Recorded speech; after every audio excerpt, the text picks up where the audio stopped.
জানাবো জাকসু নির্বাচন কি বার্তা দিল। এবারই প্রথম প্রবাসীরা জাতীয় নির্বাচনে ভোট দেবেন বলছেন নির্বাচন কমিশনার।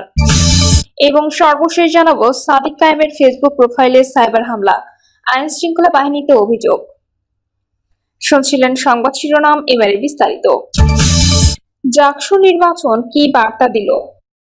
বাংলাদেশের ইতিহাসে কোনো জাতীয় সংসদ নির্বাচনও সম্ভবত এত নাটকীয়তা আর দীর্ঘসূত্রিতার উদাহরণ তৈরি করেনি, যা হয়েছে জাহাঙ্গীরনগর বিশ্ববিদ্যালয়ের শিক্ষার্থী সংসদ জাকসু নির্বাচনে। মাত্র 8,000 ভোটারের ব্যালট পেপার গণনা করে ভোটের চূড়ান্ত ফলাফল দিতে সময় লেগেছে 2 দিনের বেশি। সোশ্যাল মিডিয়ায় অনেকে রসিকতা করে লিখেছেন, কিশোরগঞ্জের পাগলা মসজিদের দান বাক্সে জমা দেওয়া কোটি কোটি টাকা দ্রুততম সময়ে গণনা করেন মাদ্রাসার যে শিক্ষক শিক্ষার্থীরা তাদের দায়িত্ব দিল জাকসু ভোটের ফলাফল এর আগে পাওয়া যেত। মানুষের এই রসিকতার ভেতরে আছে রাগ, ক্ষোভ এবং পাবলিক বিশ্ববিদ্যালয় প্রশাসনের অদক্ষতার প্রতি অসন্তুষ্ট। 33 বছর পরে যে শিক্ষার্থী সংসদ নির্বাচন হলো, যে নির্বাচন নিয়ে এই বিশ্ববিদ্যালয়ের শিক্ষক শিক্ষার্থী তো বটেই, দেশের সাধারণ মানুষেরও আগ্রহ ছিল, সেটিও বিতর্কের ঊর্ধ্বে থাকলো না।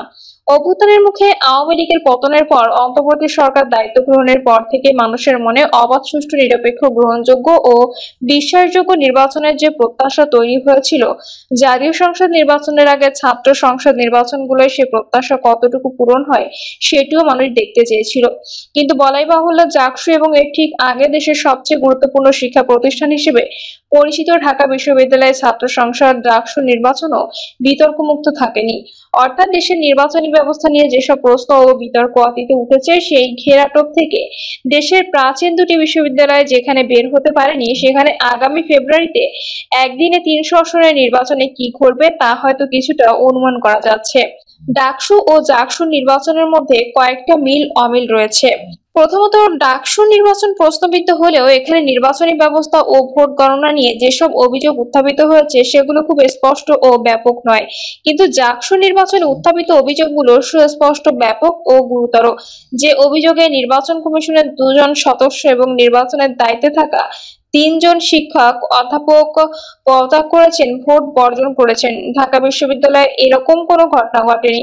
বরং সেখানে নির্বাচনের দায়িত্বে থাকা শিক্ষক ও বিশ্ববিদ্যালয় প্রশাসন দাবি করেছে ভোটে কোনো অনিয়ম হয়নি। বরং ডাকসুতে পরাজিত প্রার্থী ও প্যানেলের পক্ষ থেকে উত্থাপিত মূল অভিযোগ হচ্ছে বিশ্ববিদ্যালয় প্রশাসনের বিরুদ্ধে শিবির তোষণ। দ্বিতীয়ত, ঢাকা বিশ্ববিদ্যালয়ে শিবির সমর্থিত প্রার্থীরা পূর্ণ প্যানেলে জয়ী হয়েছেন মূলত তাদের রাজনৈতিক কৌশল ও বিএনপির অতি আত্মবিশ্বাস। গত 1 বছরে তাদের সম্পর্কে নানাবিধ নেতিবাচক খবর, শিক্ষার্থীদের মধ্যে শিবিরের আধিপত্য সহ নানা কারণে। জাকসুতেও শিবির প্যানেলের আধিপত্য, এখানে ভিপি ছাড়াও অধিকাংশ পদই তাদের দখলে। ভিপি হয়েছেন স্বতন্ত্র প্যানেলের আব্দুর রশিদ জিতু। তার জয়ে মূল ভূমিকা রেখেছে তার ব্যক্তিগত ইমেজ, অর্থাৎ ভিপি পদে অন্য প্রার্থীরা জিতুর ইমেজকে ছাড়িয়ে যেতে পারেনি। জুলাই আন্দোলনের পর বৈষম্য বিরোধী ছাত্র আন্দোলন থেকে জিতু সহ একযোগে 18 জন সমন্বয়ক ও সহ সমন্বয়ক পদত্যাগ করেন। ওই সময় জিতুর নেতৃত্বে পদত্যাগকারী কয়েকজন মিলে গণ অভ্যুত্থান রক্ষা আন্দোলন নামে একটি সংগঠন গড়ে তোলেন। ওই সংগঠনের মাধ্যমে ক্যাম্পাসে ছাত্র রাজনীতি নিষিদ্ধ ঘোষণা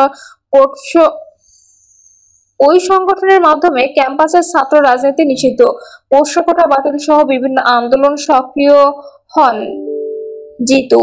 গণ অভ্যুত্থানের পর বৈষম্য বিরোধী ছাত্র আন্দোলনে দেশের বিভিন্ন জায়গায় নেতিবাচক ভূমিকা দেখা গেলেও ক্যাম্পাসে জিতু তার ইতিবাচক ভাবমূর্তি ধরে রেখেছিল। চতুর্থত, জাকসু ছাত্রদল ডাকসু নির্বাচনের ফলাফল প্রত্যাখ্যান করে ভোট গ্রহণ শেষ হওয়ার 10 ঘন্টা পরে ভিপি প্রার্থী আবিদুল ইসলাম খান ফেসবুকে লেখেন, পরিকল্পিত কারচুপির ফলাফল দুপুরের পরপরই অনুমান করেছি, নিজেদের মতো করে সংখ্যা বসিয়ে নিন। এই পরিকল্পিত প্রহসন প্রত্যাখ্যান করলাম। স্বতন্ত্র ভিপি প্রার্থী উমামা ফাতেমা ও বিশ্ববিদ্যালয় প্রশাসনের বিরুদ্ধে শিবির তোষণের অভিযোগ এনে ফলাফল প্রত্যাখ্যান করে ভোর রাতের দিকে। কিন্তু জাকসুতে অনিয়ম ও পক্ষপাতিত্বের অভিযোগ তুলে ভোট গ্রহণের সময় শেষ হওয়ার আগেই নির্বাচন বর্জন করে ছাত্রদল সমর্থিত প্যানেল। আরো 4টি প্যানেল ভোট গ্রহণ শেষ হওয়ার পর নির্বাচন বর্জনের ঘোষণা দেয়। পঞ্চমত, ডাকসুতে ভোটার সংখ্যা প্রায় 40,000 এবং ভোট দিয়েছেন প্রায় 79% শিক্ষার্থী, অথচ এখানে হল সংসদ এবং কেন্দ্রীয় সংসদের পুরো ফলাফল ঘোষণা করা হয়েছে ভোট গ্রহণ শেষ হওয়ার 10 ঘন্টার মধ্যে। বিপরীতে জাহাঙ্গীরনগরের ভোটার 12,000, এর মধ্যে ভোট দিয়েছে প্রায় 8,000 শিক্ষার্থী, অথচ এখানে ভোট গণনা করতে লাগলো 2 দিন। ডাকসুতে ভোট গণনা নিয়ে কোনো নাটকীয়তা বা গণনার পদ্ধতি নিয়ে কোনো কথা ওঠেনি, কিন্তু জাকসুতে ভোট গণনার পদ্ধতি নিয়ে সমালোচনা হয়েছে। বিতর্কের মুখে ডিজিটাল পদ্ধতি বাদ দিয়ে ম্যানুয়াল পদ্ধতিতে হাতে গোনা হয়েছে। ডাকসুতে ব্যালট পেপার বা ভোটের পরে ভোটারের আঙুলে দেওয়ার জন্য অমোচনীয় কালি দিলেও কোনো বিতর্ক ওঠেনি, যা উঠেছে জাকসুতে। এখানে অমোচনীয় কালির কারণে একজন ভোটার একাধিক ভোট দিয়েছেন বলে অভিযোগ উঠেছে। এসব অনিয়ম ও অব্যবস্থাপনার কথা বলেই 5 জন শিক্ষক ভোটের দায়িত্ব থেকে সরে গেছেন। যদিও প্রহরের দাবি নির্বাচনে কিছু বিচ্যুতি হলেও অনিয়ম হয়নি। জাকসুর ভোট গ্রহণ শেষ হওয়ার 48 ঘন্টা পরে ফলাফল ঘোষণার সময় যা ঘটে সেটিও অনেকের দৃষ্টি এড়ায়নি। যেমন ফলাফল ঘোষণা শুরুর আগে নির্বাচন কমিশনের সভাপতি অধ্যাপক মনিরুজ্জামানের বক্তৃতা চলাকালীন শিক্ষার্থীদের শোরগোল বেশ কানে লেগেছে। তিনি সবাইকে সালাম দেওয়ার পরে নমস্কার দিলেন, এরপর ঘড়ির দিকে তাকিয়ে বলেন গুড আফটারনুন। এ সময় অনেকেই বলে ওঠেন গুড আফটারনুন বাদ দিয়ে ভোটের ফলাফল দেন। তিনি ধীরলয়ে কথা বলছিলেন, কিছুটা রসাত্মক করে উপস্থাপনের চেষ্টা করছিলেন, কিন্তু বরাবরই আওয়াজ আসছিল দ্রুত ফল ঘোষণা করুন। তিনি জীবনানন্দের বনলতা সেন কবিতাটি পড়া শুরু করেন। তখন শোরগোলের ভেতরে শোনা যায় কেউ কেউ বলছেন খাইছে খাইছে। অধ্যাপক মনিরুজ্জামান বলেন জীবনের সবসময় শীতকাল থাকে না, এরপর বসন্ত আসে। কবি শেলী বলেছেন।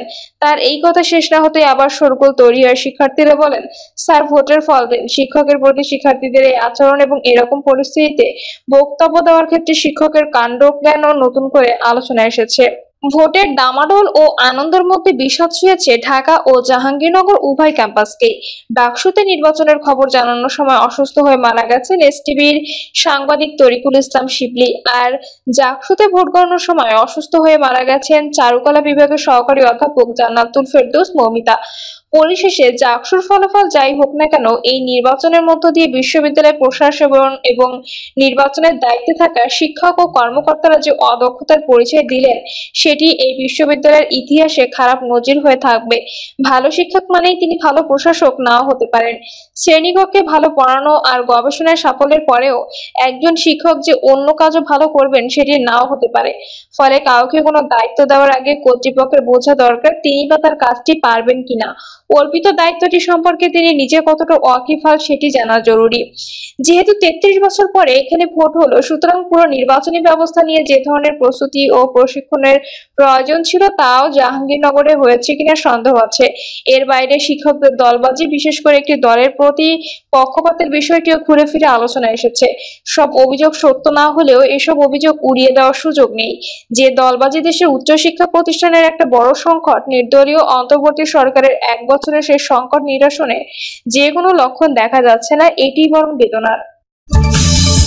এবারই প্রথম প্রবাসীরা জাতীয় নির্বাচনে ভোট দেবেন, বলছে নির্বাচন কমিশনার। মালয়েশিয়ায় কুয়ালালামপুরে জাতীয় নির্বাচন প্রবাসী বাংলাদেশিদের ভোটদান বিষয়ক মত বিনিময় সভা অনুষ্ঠিত এবং জাতীয় পরিচয়পত্র বিতরণ করা হয়েছে। কুয়ালালামপুরের জি টাওয়ারে নির্বাচন কমিশনার মোহাম্মদ আনোয়ারুল ইসলাম সরকার প্রধান অতিথি হিসেবে উপস্থিত থেকে মত বিনিময় করেন এবং জাতীয় পরিচয়পত্র বিতরণ করেন। নির্বাচন কমিশনার মোহাম্মদ আনোয়ারুল ইসলাম সরকার প্রধান অতিথির বক্তব্যের শুরুতে 71-এর মহান মুক্তিযুদ্ধ এবং 24-এর গণঅভ্যুত্থান শহীদদের স্মৃতির প্রতি গভীর শ্রদ্ধা নিবেদন করেন। তিনি জানান বর্তমান নির্বাচন কমিশন প্রবাসীদের ভোটাধিকারের ব্যাপারে অত্যন্ত আন্তরিক। এবারই প্রথম প্রবাসীরা জাতীয় নির্বাচনে ভোটাধিকার প্রয়োগ করবেন এবং এই লক্ষ্যে নির্বাচন কমিশন নিরলস কাজ করছে। বক্তৃতায় তিনি প্রবাসীদের ভোটদানের প্রক্রিয়া বর্ণনা করেন। তিনি জানান প্রবাসী ভোটারদের জন্য তথ্য প্রযুক্তি সহায়ক পোস্টাল ভোটিং চালুর পরিকল্পনা নিয়েছে নির্বাচন কমিশন। অনলাইনে ভোটার হিসেবে আবেদন এবং নিবন্ধনের সুযোগ রাখা হচ্ছে। প্রবাসীদের মোবাইল অ্যাপ্লিকেশনের মাধ্যমে ভোট প্রদানের জন্য নিবন্ধন করতে হবে।